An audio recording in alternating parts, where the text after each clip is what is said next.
Okay, today I'm going to make some puff pastry pizza rolls.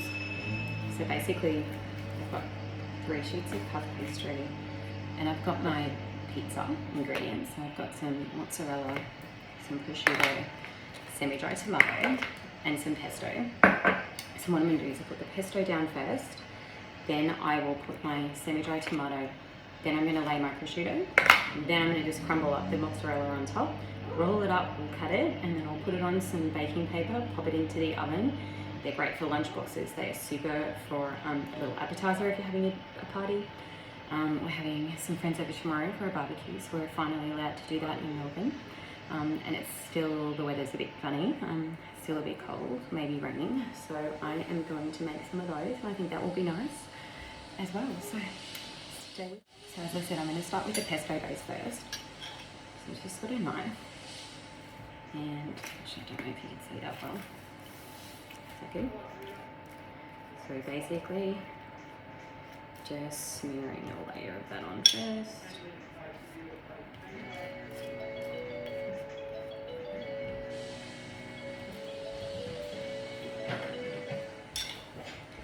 I'll do it on all 3.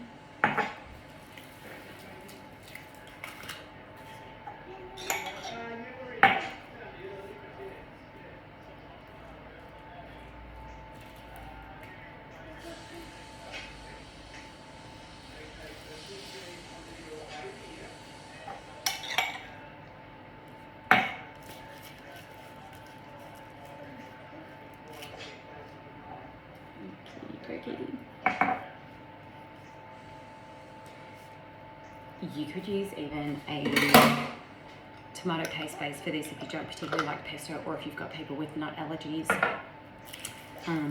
You could also just do it pretty plainly. These are the ones I do in my for the school lunches, and I usually just do a tomato paste and I put a little bit of cheese or ham. You can even put, to make it Hawaiian, use some pineapple pieces. Let your imagination run wild, but these are such a good idea and they're so quick and easy to make, and you can pre-batch, freeze, pop them in the oven when you need them, you're good to go. Okay, so like I said, next I'm just going to sprinkle some sun-dried tomatoes. So just really want to space these out because they're quite pungent. We don't need too many.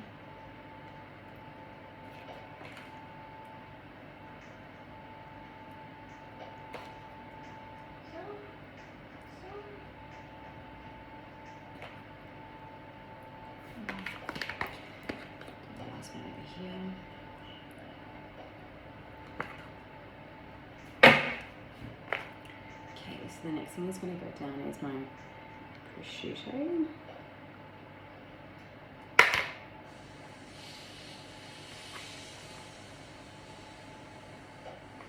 Again, this does not really have to cover the entire sheet. You just sort of want to cover the 4 corners, I suppose.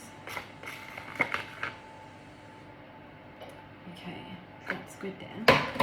So next I'm going to do the mozzarella. When I buy the mozzarella, if you can't get buffalo mozzarella, you could use ricotta on this if you like, although it's probably going to it's going to be too soft. Try and get the mozzarella that's still in the liquid. Just like that. Okay, so open it up like that. Just break it off into like these kind of size pieces.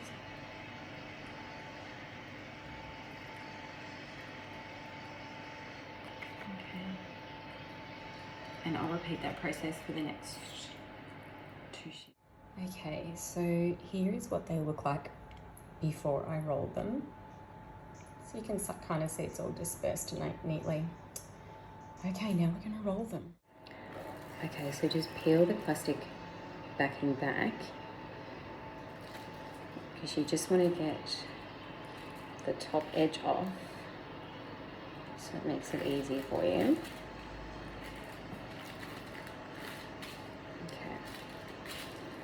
And then you just basically turn it, and I'm holding this at the same time.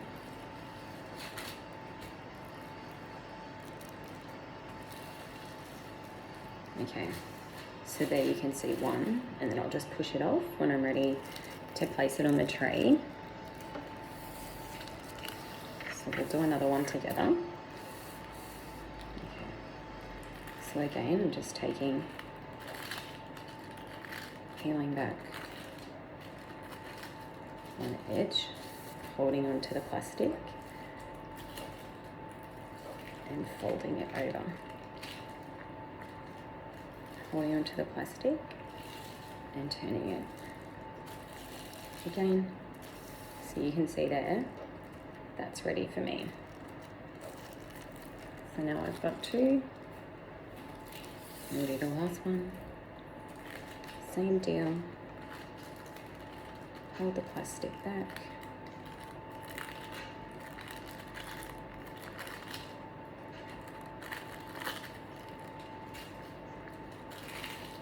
Turn it. And again. You do have to let your puff pastry come to room temperature to make it workable. If you try and do it from frozen, it's just going to break. Alright, so now we've got three sausages ready to go. We'll cut them up, we'll put them on the baking trays. So I've got my baking paper lined aluminium tray ready to go. Okay, so you just want to cut them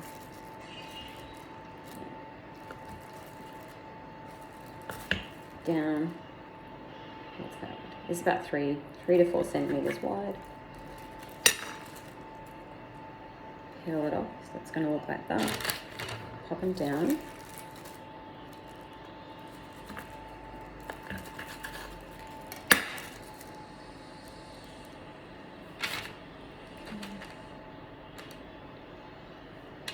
If you get a little bit, don't worry.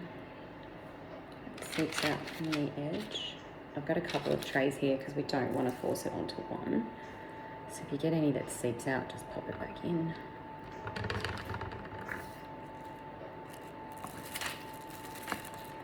Cut that edge off. 1, 2, 3. You should get about 4 a roll, I reckon.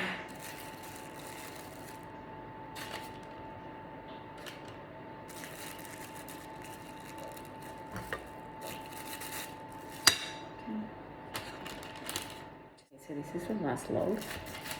1, 2, 4. So there's 12 there. This is probably something you only need one. Everyone only needs one of.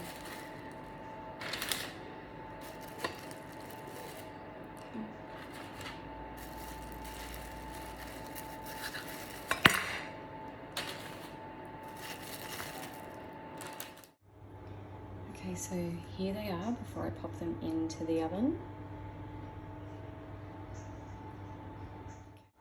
Now I've got my oven preset to 170.